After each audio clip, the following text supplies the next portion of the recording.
ओम शांति। आज 4 जुलाई 2021 की अव्यक्त मधुर महावाक्य रिवाज है 30 जनवरी 1988।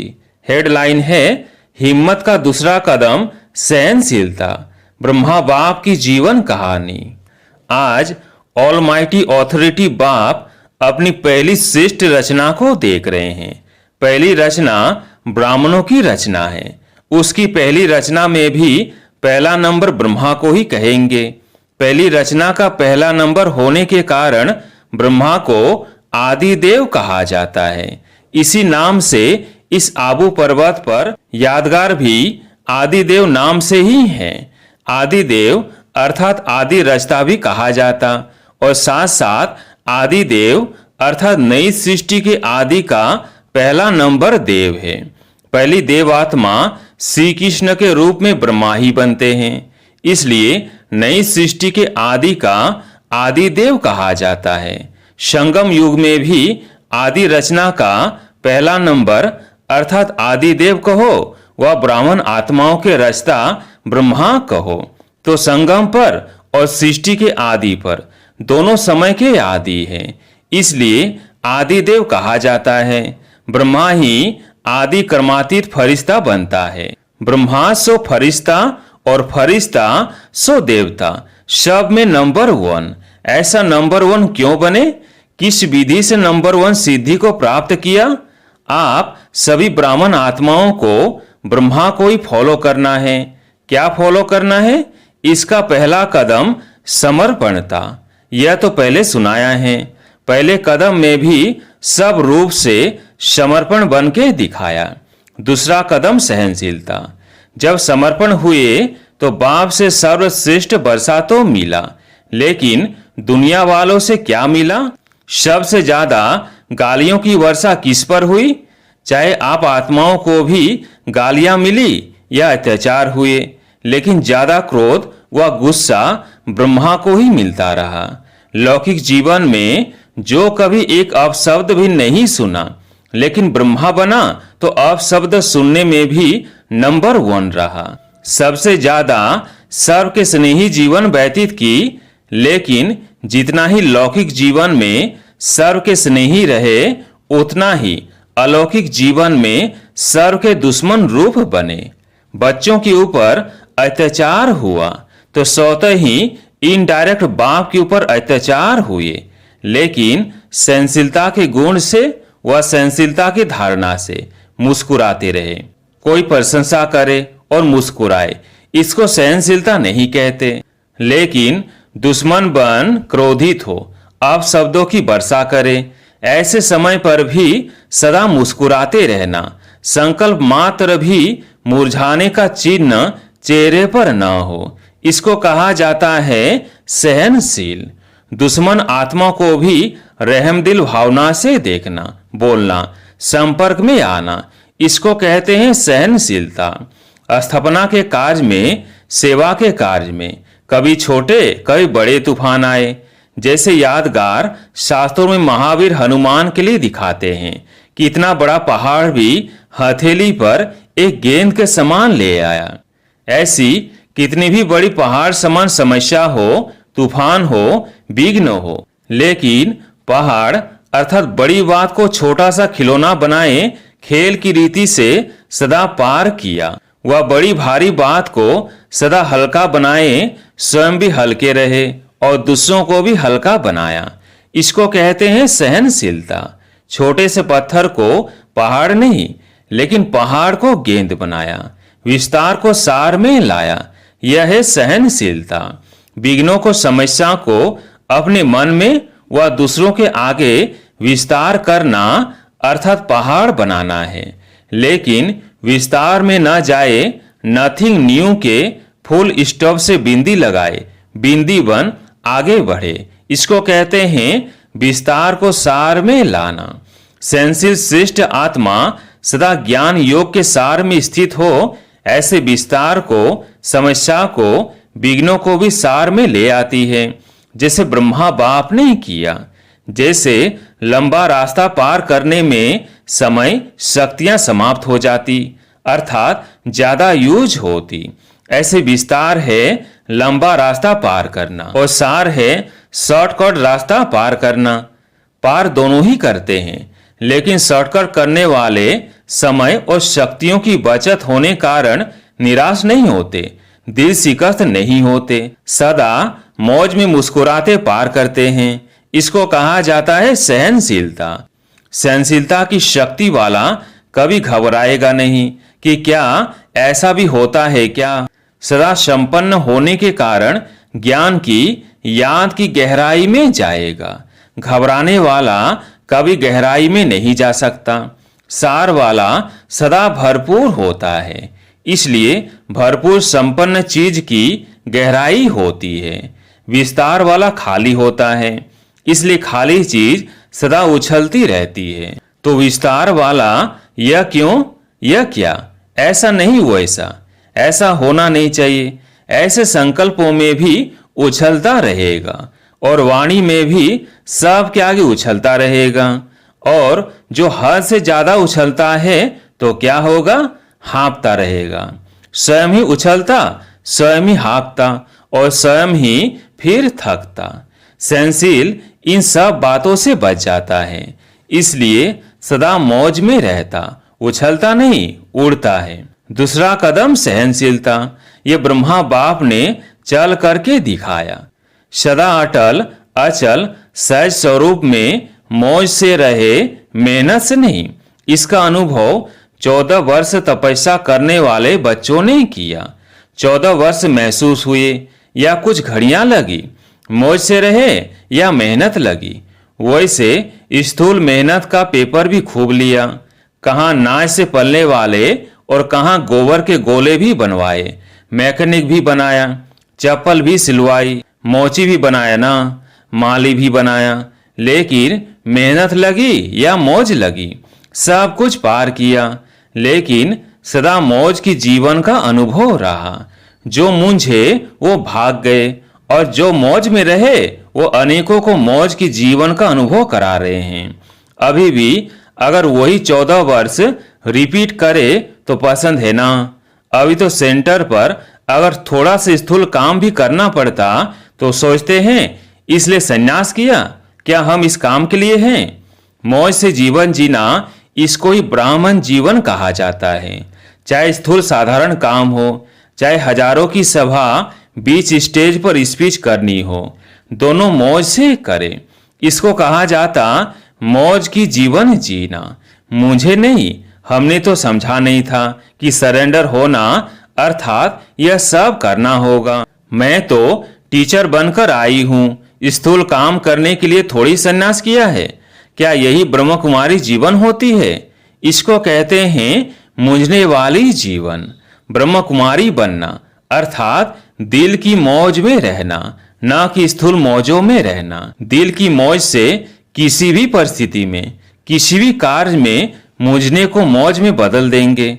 और दिल के मूंझने वाले श्रेष्ठ साधन होते भी, अस्पष्ट बात होते भी, सदा स्वयं मूंझे हुए होने के कारण अस्पष्ट बात को भी मूंझा देगा। अच्छे साधन होते हुए भी साधनों से मौज नहीं ले सकेंगे। यह कैसे होगा, ऐसा नहीं ऐसा होगा, इसमें खुद भी मूंझेगा और दूसरे को भी मूंझा देगा। जैसे कहते हैं ना, सूत मूंझ जाता है तो मुश्किल ही सुधरता है। अच्छी बात में भी मूंझेगा तो घबराने वाली बात में भी मूंझेगा, क्योंकि वृत्ति मूंझी हुई है, मन मूंझा हुआ है। तो स्वतः ही वृत्ति का प्रभाव दृष्टि पर और दृष्टि के कारण सृष्टि भी मूंझी हुई दिखाई देगी। ब्रह्म कुमारी जीवन अर्थात ब्रह्मा बाप समान मौज की जीवन, लेकिन इसका आधार है सहनशीलता। तो सहनशीलता की इतनी विशेषता है। इसी विशेषता के कारण ब्रह्मा बाप सदा अटल अचल रहे। 2 प्रकार के सहनशीलता के पेपर सुनाए। पहला पेपर लोगों द्वारा अपशब्द व अत्याचार और दूसरा यज्ञ की स्थापना में भिन्न भिन्न आए हुए विघ्न। तीसरा कई ब्राह्मण बच्चों द्वारा भी टेटर होना व छोटी मोटी बातों में असंतुष्टता का सामना करना। लेकिन इसमें भी सदा असंतुष्ट को संतुष्ट करने की भावना से पर बस समझ सदा कल्याण की भावना से, सहनशीलता की साइलेंस पावर से हर एक को आगे बढ़ाया। सामना करने वाले को भी मधुरता और शुभ भावना, शुभ कामना से सहनशीलता का पाठ पढ़ाया। जो आज सामना करता और कल क्षमा मांगता, उनके मुख से भी यही बोल निकलते, बाबा तो बाबा है। इसको कहा जाता है सहनशीलता द्वारा फेल को भी पास बनाए, विघ्न को पास करना। तो दूसरा कदम सूना, किस लिए? कदम पर कदम रखो। इसको कहा जाता है फॉलो फादर, अर्थात बाप समान बनना। बनना है या सिर्फ दूर से देखना है? बहादुर होना। पंजाब महाराष्ट्र दोनों ही बहादुर हो, सब बहादुर है। देश विदेश के सभी अपने को महावीर कहते हैं। किसी को भी प्यादा कहा तो मानेगा। इससे सिद्ध है कि सभी अपने को महावीर समझते हैं। महावीर अर्थात बाप समान बनना। समझा? अच्छा, देश विदेश के सर्व बाप समान सदा बुद्धि से समर्पित आत्माओं को सदा हर परिस्थिति में हर व्यक्ति से सहनशील बनकर हर बड़ी बात को छोटा कर सहज पार करने वाले, सदा विस्तार को सार रूप में लाने वाले, सदा ब्राह्मण जीवन मौज की जीवन जीने वाले, ऐसे बाप समान बनने वाले महावीर श्रेष्ठ आत्माओं को बाप दादा का समान भाव की स्नेह संपन्न याद प्यार और नमस्ते। पार्टियों से मुलाकात। कुमारों से। कुमारों की विशेषता क्या है? कुमार जीवन श्रेष्ठ जीवन है, क्योंकि पवित्र जीवन है, और जहां पवित्रता है वहां महानता है।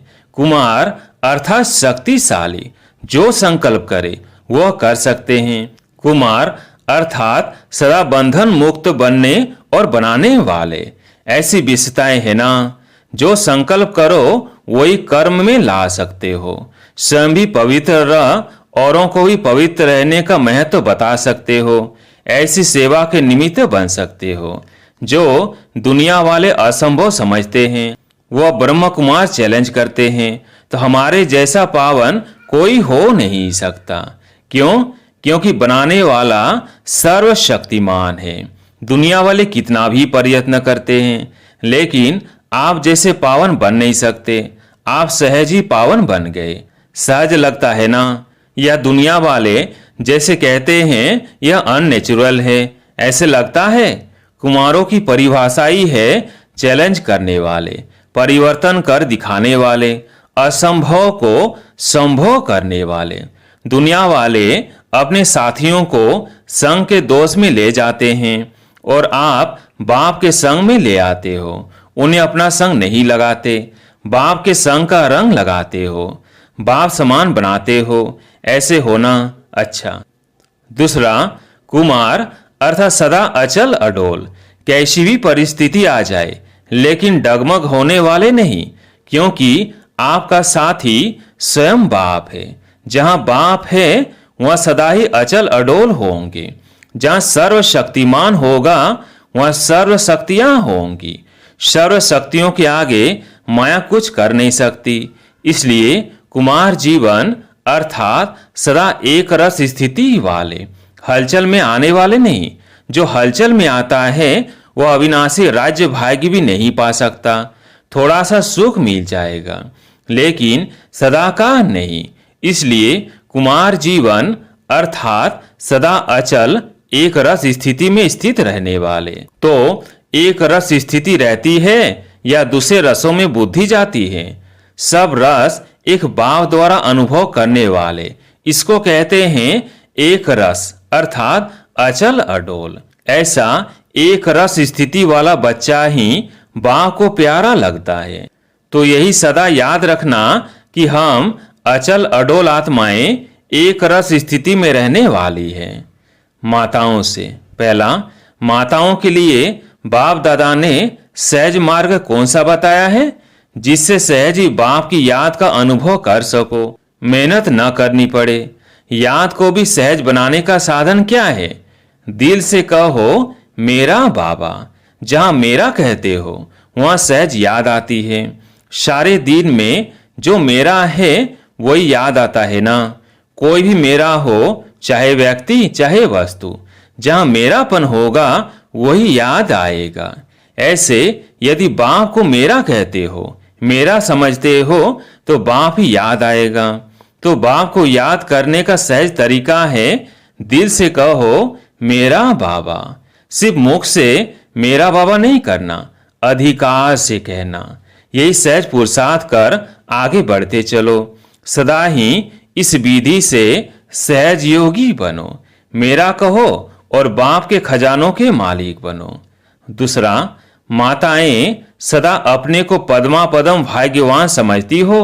घर बैठे बाप मिला तो कितना बड़ा भाग्य है। दुनिया वाले बाप को ढूंढने के लिए निकलते हैं और आपको घर बैठे मिल गया तो इतना बड़ा भाग्य प्राप्त होगा। ऐसे कभी संकल्प में भी सोचा था? यह जो गायन है, घर बैठे भगवान मिला, यह किसके लिए है? आपके लिए है ना। तो इसी श्रेष्ठ भाग्य को स्मृति में रख आगे बढ़ते चलो। वाह मेरा श्रेष्ठ भाग्य। यह खुशी के गीत गाते रहो, खुशी के झूले में झूलते रहो, खुशी में नाचो गाओ। तीसरा, शक्तियों को सदा कौन सी खुशी रहती है? सदा बाप के साथ कंबाइंड हो। शिव शक्ति का अर्थ ही है कंबाइंड। बाप और आप दोनों को मिलाकर कहते हैं शिव शक्ति। तो जो कंबाइंड है उसे कोई अलग नहीं कर सकता। ऐसी खुशी रहती है। निर्बल आत्मा को बाप ने शक्ति बना दिया। तो यही सदा याद रखो कि हम कंबाइंड रहने के अधिकारी बन गए। पहले ढूंढने वाले थे और अभी साथ रहने वाले हैं। यह नशा सदा रहे, कितना भी माया कोशिश करे, लेकिन शिव शक्ति के आगे माया कुछ कर नहीं सकती। अलग रहते हो तो माया आती है, कंबाइंड रहो तो माया आ नहीं सकती। तो यही वरदान सदा याद रखना कि हम कंबाइंड रहने वाली शिव शक्तियां विजयी हैं। अच्छा, वरदान, कन्फ्यूजन होने के बजाय लूज कनेक्शन को ठीक करने वाले समस्या मुक्त भव। कन्फ्यूजन होने के बजाय लूज कनेक्शन को ठीक करने वाले समस्या मुक्त भव। सभी समस्याओं का मूल कारण कनेक्शन लूज होना है। सिर्फ कनेक्शन ठीक कर दो तो सर्व शक्तियां आपके आगे घूमेगी। यदि कनेक्शन जोड़ने में 1-2 मिनट लग भी जाते हैं तो हिम्मत हार कर कंफ्यूज न हो जाओ। निश्चय के फाउंडेशन को हिलाओ नहीं। मैं बाबा का, बाबा मेरा, इस आधार से फाउंडेशन को पक्का करो तो समस्या मुक्त बन जाएंगे। स्लोगन, बीज रूप अवस्था में स्थित रहना यही पुराने संस्कारों को परिवर्तन करने की विधि है। बीज रूप अवस्था में स्थित रहना यही पुराने संस्कारों को परिवर्तन करने की विधि है। अच्छा, ओम शांति।